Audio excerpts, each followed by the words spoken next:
हे मेरे साथियों, आज मैं आपको एक ऐसी कहानी सुनाने लगा हूँ जिसको कि हम सबको बहुत पहले ही अपना लेना चाहिए था, लेकिन क्योंकि जैसे जैसे हमारा ज्ञान बढ़ता है हम अच्छी और बुरी बातों के संपर्क में आते हैं, तब हमारे विचार जो है वो मैच्योर होते हैं। कुछ लोगों को बुरे कामों में, बुरी बातों में फ़ायदा दिखता है।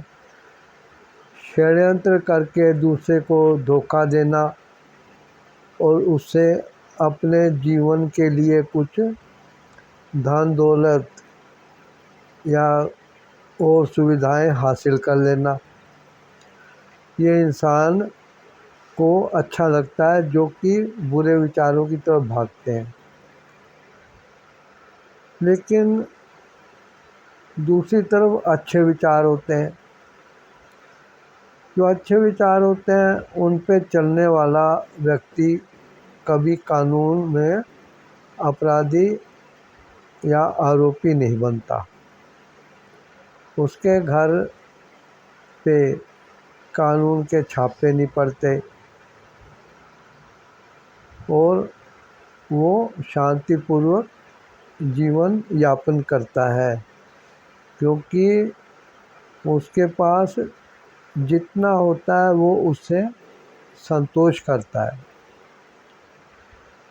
हम लोग संतोषी माता का व्रत रखते हैं, लेकिन सिर्फ संतोषी माता का व्रत रखते हैं एक धार्मिक क्रिया समझ के, लेकिन संतोषी माता संतोष की देवी है।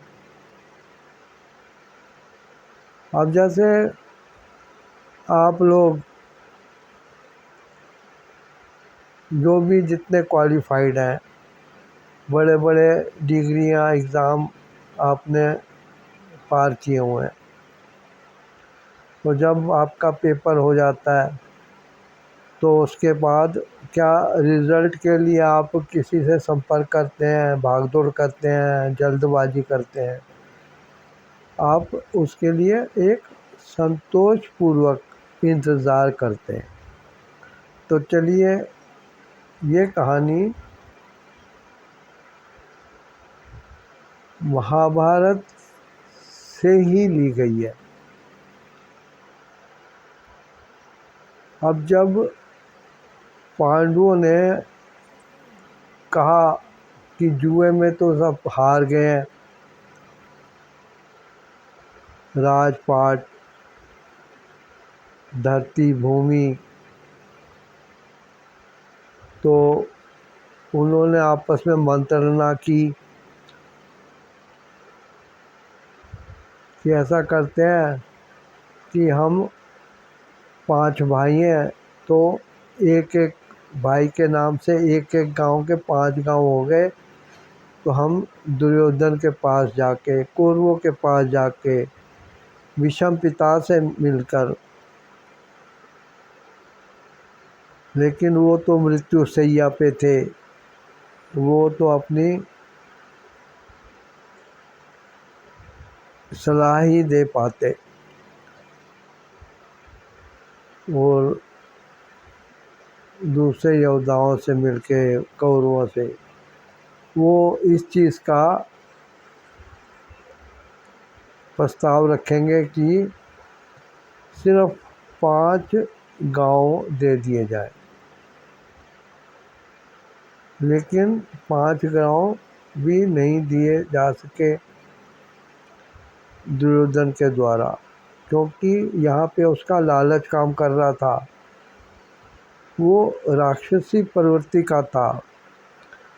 अब आप लोग अपने चारों तरफ देखिए, दुर्योधन, कंस,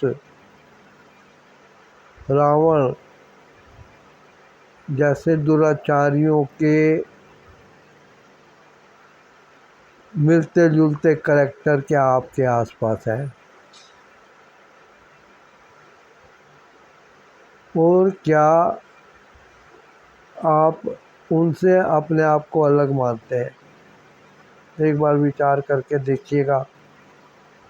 और यदि आपको अपने करैक्टर में कुछ कमी महसूस हो तो उसे सुधारने का प्रयत्न करिएगा।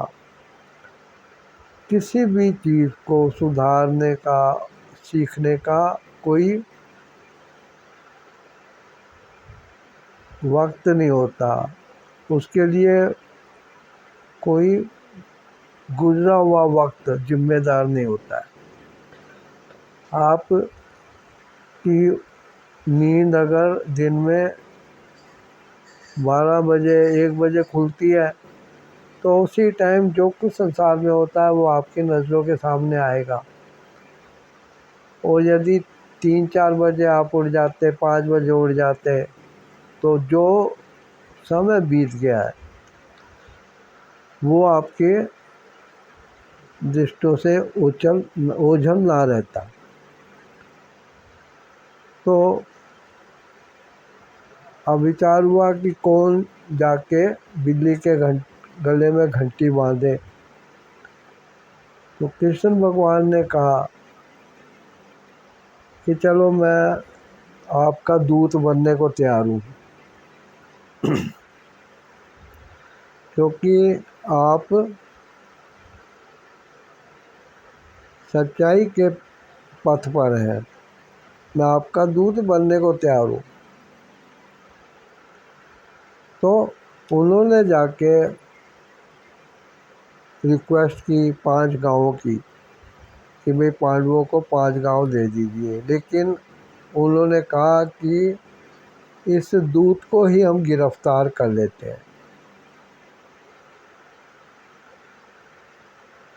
वो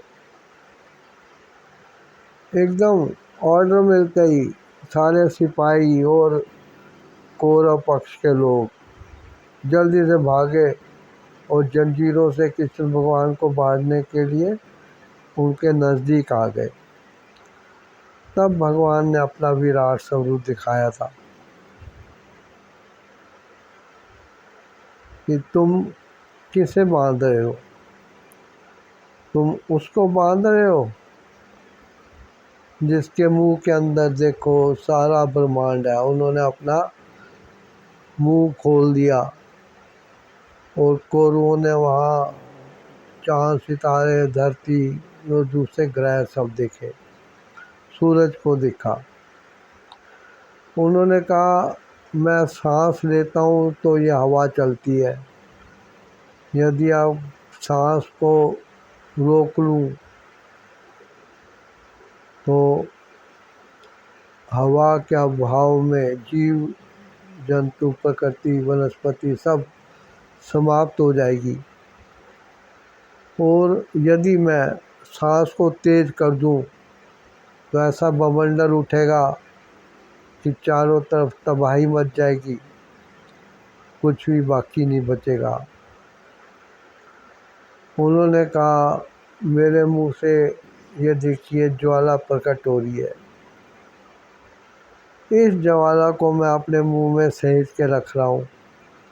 मैं चाहूँ तो इस ज्वाला को विशाल रूप दे दूँ और ये सारी सृष्टि जल के राख हो जाएगी। तो मुझे क्या कर रहे हो? बांधोगे? लो बांध लो मुझे। कैसे बांधोगे तुम? इतनी हैसियत नहीं है तुम लोगों की, और तुम अपने विचारों से खुद को श्रेष्ठ मानते हो। ये देखिए, क्या कि भगवान ने आंखें बंद कर दी। जैसे भगवान ने आंखें बंद की, चारों तरफ घुप अंधेरा, हाथ को हाथ नहीं सूझ रहा था। भगवान ने कहा अगर मैं आँख बंद कर लूँ तो सूरज भी अपना प्रभाव दिखाना छोड़ देगा, क्योंकि सूरज भी मेरे ही अंदर है। सारी आकाशगंगा, सारे ब्रह्मांड, सृष्टि, सारे जीव जंतु, सारी प्रकृति मेरे में ही समाई हुई है। यदि मैं आँख बंद रखूं तो कोई भी वनस्पति इस धरती पे सुरक्षित नहीं रहेगी। पानी जो है सड़ जाएगा, कोई जीव जंतु अपने कार्यकलाप नहीं कर पाएगा।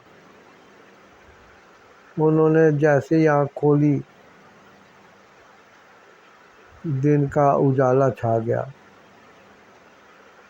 तो इस प्रकार भगवान ने उन लोगों को जो कि दुष्ट थे उनको अपना रूप दिखाया था। अब आप देखिए कि जो महाभारत काल में बताया गया, क्या ग्लोबिंग जो है, ये वार्मिंग जो है, मतलब हाँ देखिए आप सुधरे हुए हैं। ग्लोबल वार्मिंग जो है उससे सारे ग्लेशियर बर्फ़ पिघल रहे हैं, पहाड़ पेड़ काटे जाने से बारिश के पानी को सह नहीं पा रहे, धूप से समुंदर का और धरती का पानी भाप बनकर आकाश में जा रहा है।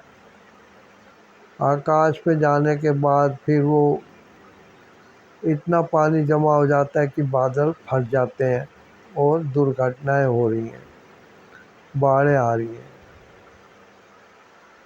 तो आप देखिए कि कृष्ण भगवान ने कहा था कि दुष्ट लोगों तुम मुझे बांधोगे तो मैं ये कर सकता हूँ, क्योंकि ये सब मेरे ही अंदर है। तो अब आप देखिए कि इस संसार में वो कौन से दुष्ट हैं जिन्होंने ऐसे अनिष्ट काम किए, जिनसे प्रकृति अब अपना विकराल विनाशकारी रूप दिखा रही है। आशा करता हूँ आप इस चैनल को सब्सक्राइब करके सपोर्ट ज़रूर करेंगे। Thanks for watching the video.